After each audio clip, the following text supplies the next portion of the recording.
7 सीटों के उपचुनाव के नतीजे आ गए हैं। बीजेपी ने इस बार उपचुनाव के नतीजों में इतिहास बनाते हुए 5 सीटों पर कब्जा जमाया। वहीं बीएपी और कांग्रेस के खाते में एक सीट आई। इस उपचुनाव में सबसे ज्यादा चर्चित सीट रही देवलियोनिहारा की, जहां कांग्रेस से केसी मीणा और बीजेपी से राजेंद्र गुर्जर उम्मीदवार थे। वहीं कांग्रेस से बागी होकर नरेश मीणा ने निर्दलीय ताल ठोकी थी। चुनाव के नतीजों में इस सीट पर बीजेपी के राजेंद्र गुर्जर ने अपना कब्जा जमाया।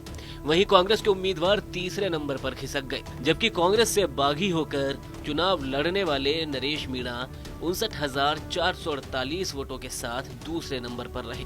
उन्हें बीजेपी के राजेंद्र गुर्जर से 41,121 वोट कम मिले, तो वहीं कांग्रेस के केसी मीणा को 31,385 वोट ही मिले। यानी बीजेपी के राजेंद्र गुर्जर से केसी मीणा 59,214 वोट से पीछे रह गए। तो क्या नरेश मीणा अगर बागी नहीं होते तो केसी मीणा चुनाव जीत जाते? ये सवाल इन दिनों सियासी गलियारों में चर्चा का विषय बना हुआ है। तो चलिए सबसे पहले बात कर लेते हैं नरेश मीणा की। नरेश मीणा कांग्रेस के एक नेता हुआ करते थे। सचिन पायलट के खास माने जाते हैं। 2024 के चुनाव में भी वो सचिन पायलट को ही अपना नेता बताते रहे हैं।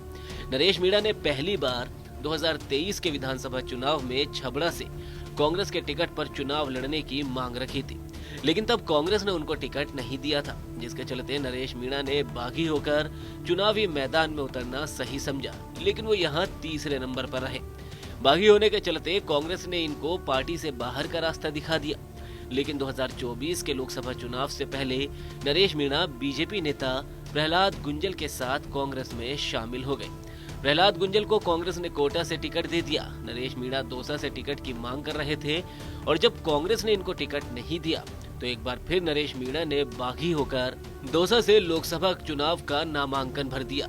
लेकिन यहाँ कहा जाता है कि सचिन पायलट ने नरेश मीणा को मना लिया और उन्होंने अपना नामांकन वापस ले लिया। अब जब दौसा समेत बारी आई 7 सीटों के उपचुनाव की तो एक बार फिर से नरेश मीणा टिकट की मांग करने लगे। उनकी मांग थी कि दौसा हो चाहे देवलियोनिहारा, कांग्रेस उन्हें टिकट दे। नरेश के टिकट के लिए बीजेपी से कांग्रेस में आए प्रहलाद गुंजल भी फील्डिंग करते हुए दिखाई दिए। लेकिन जब कांग्रेस ने उपचुनाव के लिए उम्मीदवारों के नाम का ऐलान किया तो एक बार फिर से नरेश मीणा को निराशा ही हाथ लगी, जिसके बाद पहले तो वो अपने समर्थकों के सामने आकर रोए, लेकिन अगले ही दिन उन्होंने देवलियोनिहारा से निर्दलीय चुनाव लड़ने का ऐलान कर दिया। 13 नवंबर को होने वाले उपचुनाव के लिए नरेश मीणा ने 25 अक्टूबर को नामांकन किया और करीब 18 दिनों के प्रयास से ही नरेश मीणा दूसरे नंबर पर रहे।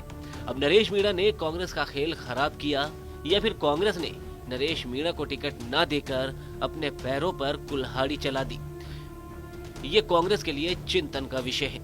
फिलहाल नरेश मीणा एसडीएम को थप्पड़ मारने के मामले में जेल में बंद हैं, लेकिन जिस तरीके से उनके समर्थन में सड़कों पर लोग उतर रहे हैं, राजनीतिक पंडित उन्हें भविष्य में मीणाओं का बड़ा नेता जरूर मान रहे हैं।